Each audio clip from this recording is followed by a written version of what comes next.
Hello students, my name is Rahul Yadav and this is sir tutorials. तो जैसा कि हम लोग इंग्लिश लिटरेचर के चैप्टर्स पढ़ रहे हैं, उन्हीं चैप्टर्स में आपका जो नेक्स्ट चैप्टर है द sermon एट बनारस, आज हम उसे फिनिश करेंगे या उसका ट्रांसलेशन देखेंगे और लाइन बाय लाइन समझते चलेंगे कि क्या है। पहले हमें ये समझना होगा या जानना होगा कि चैप्टर में क्या है। sermon का मतलब होता है प्रीचिंग्स या टीचिंग्स, और एट बनारस का मतलब जो प्रीचिंग्स या जो टीचिंग्स बनारस में मिली हूँ। तो बेसिकली ये जो चैप्टर है लॉर्ड गौतम बुद्धा जी के बारे में है कि उन्होंने अपनी लाइफ कैसे स्टार्ट करी और कैसे एक नॉर्मल ह्यूमन बीइंग होने के बाद उन्होंने एनलाइटमेंट की तरफ वो बढ़े और कैसे उन्हें ज्ञान मिला और फिर कैसे उन्होंने अपनी टीचिंग्स आगे स्प्रेड करी ह्यूमन काइंड के लिए। चलिए चैप्टर शुरू करते हैं। Gautam Buddha 563 BC to 483 BC began his life as a prince named Siddharth Gautam in northern India. Gautam Buddha 563 ईसा पूर्व से 483 ईसा पूर्व ने उत्तर भारत में सिद्धार्थ गौतम नामक एक राजकुमार के रूप में जीवन शुरू किया। तो बेसिकली जो उनका ओरिजिनल नेम था या जो जब उनका बर्थ हुआ उसके बाद उनका जो नेम पड़ा क्या था, Siddhartha Gautam. At 12 he was sent away for schooling in the Hindu sacred scriptures and 4 years later he returned home to marry a princess। 12 वर्ष की आयु में उन्हें हिंदू पवित्र ग्रंथों की शिक्षा के लिए भेजा गया और 4 वर्ष बाद वे एक राजकुमारी से विवाह करने के लिए घर लौटे। They had a son and lived for 10 years as befitted royalty। उनका एक बेटा हुआ और वे 10 वर्ष तक राजसी जीवन व्यतीत करते रहे। ये जो वर्ड है आपका रॉयलिटी, उसका अर्थ है राजसी। At about the age of 25 the prince heretofore shielded from the sufferings of the world। लगभग 25 वर्ष की आयु में राजकुमार जो अब तक दुनिया के दुखों से दूर थे, सफरिंग्स जो है दुख, शील्डेड दूर रहना या प्रोटेक्ट होना। while out hunting chanced upon a sick man, then an aged man, then a funeral procession and finally a monk begging for alms। शिकार करते समय एक बीमार व्यक्ति, फिर एक वृद्ध व्यक्ति, फिर एक शव यात्रा और अंत में भिक्षा मांगते एक भिक्षु से मिले। तो बेसिकली क्या होता है कि जब उनकी लाइफ स्टार्ट होती है तो वो राजकुमार थे, राजकुमार होने के साथ ही जितनी भी रॉयल चीज़ें होती हैं एंजॉय करने के लिए मिलती है वो उन्हें मिली। उसके बाद वो 12 वर्ष की आयु में क्या हुआ कि वो चले गए एजुकेशन लेने, और ओल्ड टाइम्स में क्या होता था गुरुकुल में जाते थे पढ़ाई करने, तो वो भी पढ़ाई करने गए और 4 साल के बाद वापस यानी कि 16 वर्ष की आयु में वापस आए और उन्होंने क्या की, शादी की, और फिर 25 साल तक उन्होंने नॉर्मल जीवन अपना व्यतीत किया। फिर क्या हुआ, जब एक दिन वो क्या था कि अपने राज्य में घूम रहे थे तो उन्होंने 4 ऐसी चीज़ें देखी जिसके बाद उनका मन बदल गया या एनलाइटमेंट की तरफ उन्होंने बढ़ना ज़्यादा बेहतर समझा। वो 4 चीज़ें क्या हैं? एक बीमार व्यक्ति, एक वृद्ध व्यक्ति, एक शव यात्रा और अंत में भिक्षा मांगता एक भिक्षु। These sights so moved him that he at once went out into the world to seek enlightenment concerning the sorrows he had witnessed। इन दृश्यों ने उन्हें इतना प्रभावित किया कि वे तुरंत दुनिया में अपने द्वारा देखे गए दुखों के बारे में ज्ञान प्राप्त करने के लिए निकल पड़े। एनलाइटमेंट वर्ड जो है उसका अर्थ जो है ज्ञान, ज्ञान या मोक्ष आप कह सकते हैं। विटनेस्ड देखने या देखे गए। He wandered for 7 years and finally sat down under a peepal tree where he vowed to stay until enlightenment came। वे 7 वर्षों तक भटकते रहे और अंत में एक पीपल के पेड़ के नीचे बैठ गए जहां उन्होंने ज्ञान प्राप्त होने तक रहने की कसम खाई। वोव्ड अर्थ कसम। Enlightened after 7 days he renamed the tree at Bodhi tree of wisdom and began to teach and to share his new understanding। तो जो इंपॉर्टेंट पेड़ था या जो बहुत ही महत्वपूर्ण पेड़ है उसका क्या नाम है? बोधि ट्री, जिसके नीचे वो बैठे 7 सालों तक वो इधर उधर रोम करते रहे या भटकते रहे। उसके बाद उन्होंने एक जगह बैठे और 7 दिनों में उन्हें एनलाइटमेंट या कह सकते हैं आप ज्ञान की प्राप्ति हो गई। और जिस पेड़ के नीचे उन्हें ज्ञान की प्राप्ति हुई थी उसका नाम क्या है? बोधि ट्री। अर्थ क्या होता है? Tree of wisdom.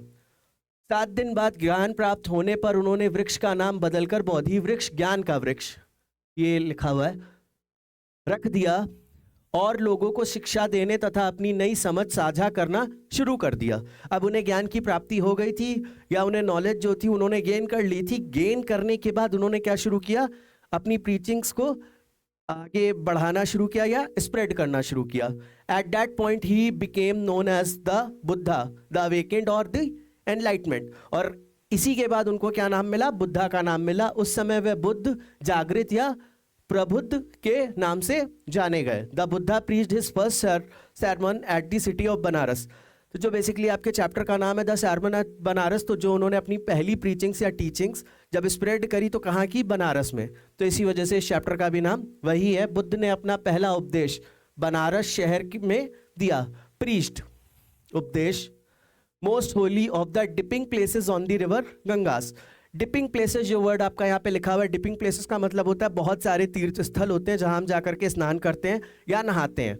तो उन्हीं में सबसे इंपॉर्टेंट जो स्थान है वो क्या है, गंगा है। तो सबसे इंपॉर्टेंट जो या मोस्ट होली या जो सबसे पवित्र प्लेस है वो क्या है, गंगा है। तो गंगा के पास उन्होंने क्या किया था, अपनी टीचिंग्स को स्प्रेड किया था, जो गंगा नदी के किनारे सबसे पवित्र स्थान है। That sermon has been preserved and is given here. उस उपदेश को संरक्षित किया गया है और यहाँ दिया जाता है। प्रिजर्व्ड वर्ड का अर्थ जो है संरक्षित, प्रोटेक्ट करना या बचा के रखना। It reflects the Buddha's wisdom about one inscrutable kind of suffering. यह एक अथाह प्रकार के दुख के बारे में बुद्ध के ज्ञान को दर्शाता है कि उन्होंने जो तकलीफें जो कभी ख़त्म नहीं होती या जो परेशानियां जो कभी भी ख़त्म नहीं होती, उसके बारे में गौतम बुद्ध ने जो चीज़ें स्प्रेड करी या जो अपनी टीचिंग्स थी वो स्प्रेड करी, उसके बारे में पता चलता है। Kisa Gotami had an only son and he died. अब यहाँ उनके बारे में बात हो रही है जिनको उन्होंने सबसे पहले क्या किया था, ज्ञान दिया था या नॉलेज ट्रांसफ़र की थी। उनका क्या नाम था, कीसा गौतमी। कीसा गौतमी का एक लौता बेटा था और वह मर गया। In her grief, she carried the dead child to all her neighbors, asking them for medicine. अपने दुख में वह मृत बच्चे को लेकर अपने सभी पड़ोसियों के पास गई और उनसे दवा मांगी। ग्रीफ जो वर्ड है उसका अर्थ है दुख। And the people said, she has lost her senses. और लोगों ने कहा वह अपना होश खो चुकी हैं। होश खो चुकी हैं मतलब नॉर्मल या आम भाषा में कहें कि पागल हो गई हैं, उनका दिमाग चलना बंद हो गया है। The boy is dead. लड़का मर चुका है। At length Kisa Gotami met a man who replied to her request. आखिरकार कीसा गौतमी को एक व्यक्ति मिला जिसने उसके अनुरोध का उत्तर दिया। अब वो सबसे रिक्वेस्ट कर रही थी, सबके पास जा रही थी और सबसे पूछ रही थी कि कोई उनको मेडिसिन दे दे उनके बेटे को जिससे कि वो सही हो जाए, लेकिन ऐसी चीज़ नहीं हो पा रही थी। फिर आखिरकार या एट लास्ट उनको क्या हुआ, एक पर्सन मिला जिसने क्या बोला, देखते हैं आगे। I can not give the medicine for the child. मैं तुम्हें तुम्हारे बच्चे के लिए दवा नहीं दे सकता। But I know a physician who can. लेकिन मैं एक चिकित्सक को जानता हूँ जो दे सकता है। फिजिशियन यानी कि डॉक्टर जो कॉमन भाषा में बोलते हैं। And the girl said pray tell me sir who is it. और लड़की ने कहा कृपया मुझे बताएं श्रीमान यह कौन है। And the man replied go to Shakyamuni the Buddha. और उस आदमी ने उत्तर दिया बुद्ध शक्यमुनि के पास जाओ। तो जो लेडी जिनके बच्चे को दवा नहीं मिल रही थी वो इधर उधर भटक रही थी, तो एक पर्सन उन्हें मिले। उन्होंने कहा मैं खुद दवा नहीं दे सकता लेकिन मैं किसी को जानता हूँ। और उन्होंने किसके पास भेजा, लॉर्ड बुद्धा के पास।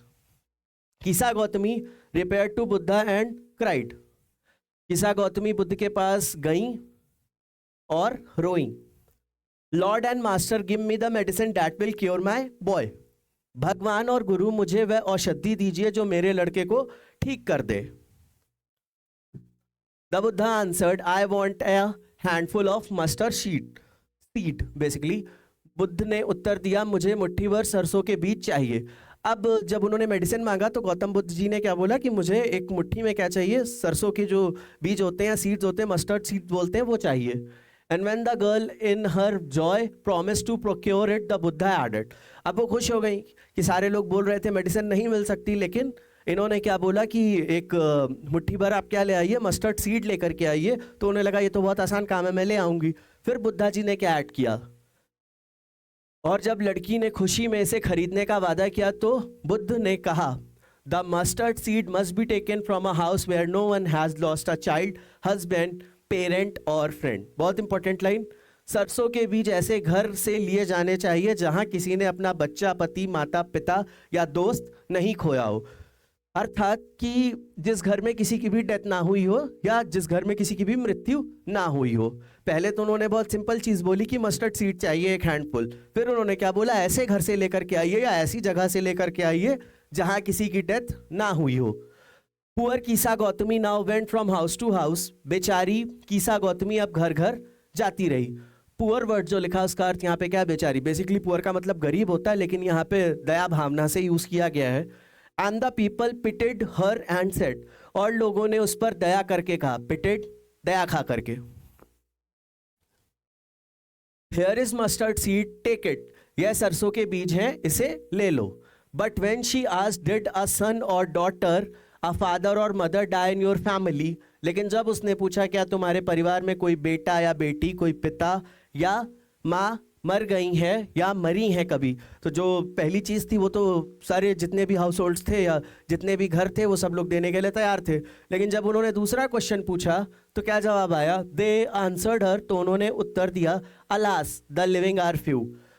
अलास वर्ड जो होता है एक्सक्लेमेटरी वर्ड है। बेसिकली क्या है, दुख जाहिर करते हुए। अलास का हिंदी अर्थ क्या है, हाय। जीवित लोग कम है, but the dead are many, लेकिन मृत बहुत हैं। तो ऐसा घर तो ढूंढना एकदम इम्पॉसिबल है, बिल्कुल ही नामुमकिन जैसी चीज है कि किसी घर में किसी की डेथ ना हुई हो। Do not remind us of our deepest grief, हमें हमारे गहरे दुख की याद मत दिलाओ। डीपेस्ट ग्रीफ, बहुत गहरा दुख। अब किसी के घर में भी किसी की भी डेथ हुई होगी तो जब आप कोई ऐसी बात करेंगे कि उनको वो चीज़ याद आएगी तो यही बोलेंगे कि हमें हमारा सबसे गहरा या सबसे तकलीफ देने वाली बात याद मत दिलाइए। And there was no house but some beloved one had died in it, और ऐसा कोई घर नहीं था जिसमें किसी प्रियजन की मृत्यु ना हुई हो। बिलव्ड, प्रियजन। Kisa Gotami became weary and hopeless, Kisa Gotami थक गई और निराश हो गई। होपलेस, निराश, वियरी, थक गई। And sat down at the way side watching the lights off the city, और सड़क के किनारे बैठ गई और शहर की रोशनी को देखती रहीं। As they flickered up and were extinguished again, जैसे वो टिमटिमाती थी और फिर बुझ जाती थी। जो गौतम बुद्ध जी ने बोला, उन्होंने वो कोशिश की, सबके घर गई, सब लोग देने के तैयार थे। क्या चीज, मस्टर्ड सीड्स, लेकिन ऐसा कोई घर नहीं था जिसमें किसी की डेथ ना हुई हो। आखिरकार वो थक के हार के सड़क के किनारे बैठ गई और जो स्ट्रीट लाइट्स होती हैं, जो सड़क के किनारे की लाइट होती है, वो उसको देखने लगी। वो एक बार जलती थी फिर बुझ जाती थी, तो उसको बैठ के देख रही थी। At last the darkness of the night reigned everywhere, अंत में रात का अंधेरा हर जगह छा गया। And she considered the fate of man, ये इंपॉर्टेंट, और उसने मनुष्यों के भाग्य पर विचार किया। That their lives flicker up and are extinguished again, कि उनका जीवन टिमटिमाता है और फिर बुझ जाता है। And she thought to herself, how selfish am I in my grief, और उसने खुद से सोचा, मैं अपने दुख में कितनी स्वार्थी हूँ। सेल्फिश, स्वार्थी, ग्रीफ अगेन, दुख। Death is common to all, मृत्यु सभी के लिए सामान्य है। Yet in this valley of desolation there is a path, फिर भी इस उजाड़ की घाटी में एक रास्ता है।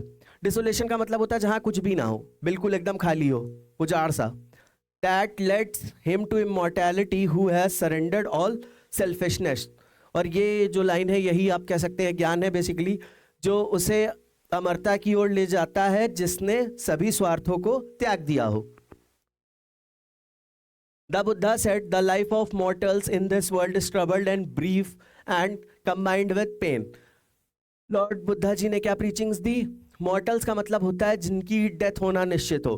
तो ये बोला जाता है कि जो भी इस धरती पे आया वो जाएगा जरूर, जिसका शुरुआत हुई उसका अंत जरूर होगा। तो बुद्धा जी ने क्या बोला है? बुद्ध ने कहा, इस संसार में नश्वर लोगों का जीवन कष्टमय, संक्षेप और पीड़ा से भरा हुआ है। ट्रबल्ड, कष्टमय, ब्रीफ, पीड़ा। For there is not any means by which those that have been born can avoid dying, क्योंकि जो लोग जन्म ले चुके हैं वे मरने से बच नहीं सकते। After reaching old age there is death, वृद्धावस्था में पहुंचने के बाद मृत्यु अवश्य होती है। ये जो लिखा हुआ है ओल्ड एज, उसका अर्थ क्या है? वृद्धावस्था।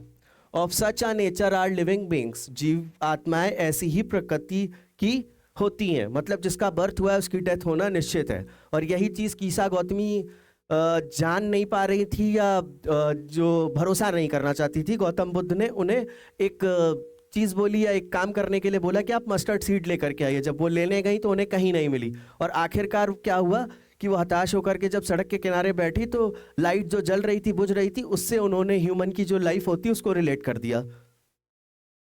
As ripe fruits are early in danger of falling, जैसे पके हुए फल जल्दी गिरने का खतरा रखते हैं। राइप फ्रूट्स, पके हुए फल। So mortals when born are always in danger of death, वैसे ही जन्म लेने पर भी मनुष्य हमेशा मृत्यु के खतरे में रहता है।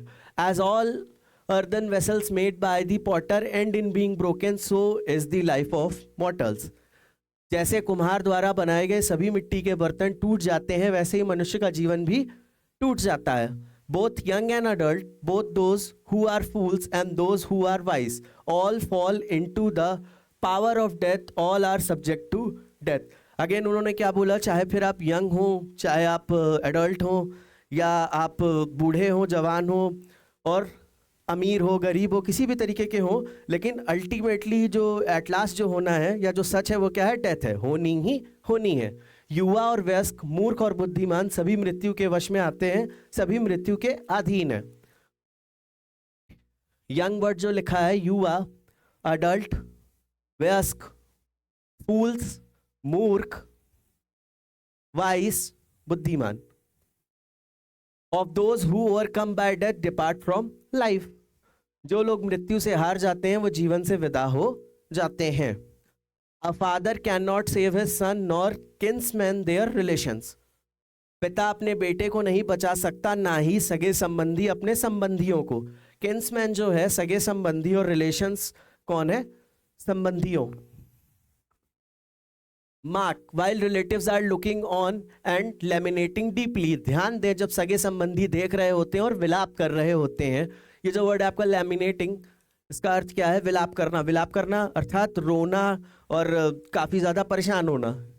One by one mortals are carried off like an ox that is led to the slaughter, तब एक एक करके नश्वर लोग बैल की तरह वध के लिए ले जाए जाते हैं। स्लॉटर का अर्थ होता है वध करना। So the world is afflicted with death and decay, इसलिए संसार मृत्यु और क्षय से पीड़ित है। Therefore the wise do not grieve knowing the terms of the world, इसलिए बुद्धिमान लोग संसार की शर्तों को जानते हुए शोक नहीं करते। गौतम बुद्धा जी ने आगे क्या किया, उसमें ऐड ऑन किया कि जो डेथ है वो तो एकदम सच है, ट्रुथ है। तो अल्टीमेटली आप कैसे भी हो, आप मूर्ख हो, होशियार हो, आप बुढ़े हो, जवान हो, अल्टीमेटली क्या होगा कि आपकी डेथ होनी ही होनी है। और उन्होंने क्या बोला कि आप जितना रोएंगे, जितना परेशान होंगे, उतना ही ज़्यादा आप अपने आप को तकलीफ देंगे। तो जो समझदार व्यक्ति होता है वो रोता नहीं है, क्योंकि वो इस चीज़ को एक्सेप्ट कर लेता है या मान लेता है कि डेथ तो होनी ही होनी है। Not from weeping not from grieving will anyone obtain peace of mind, ना तो रोने से और ना ही शोक करने से किसी को मानसिक शांति मिलती है। वीपिंग वर्ड जो है रोने से, ग्रीविंग शोक करने से, शोक मनाने से किसी भी तरीके से शांति नहीं मिलती। On the contrary his pain will be the greater and his body will suffer, इसके विपरीत उसका दर्द और भी अधिक होगा और उसका शरीर पीड़ित होगा। कॉन्ट्रेरी का जो अर्थ होता है विपरीत। He will make himself sick and pale, वह खुद को बीमार और पीला कर लेगा। सिक, बीमार, पेल, पीला।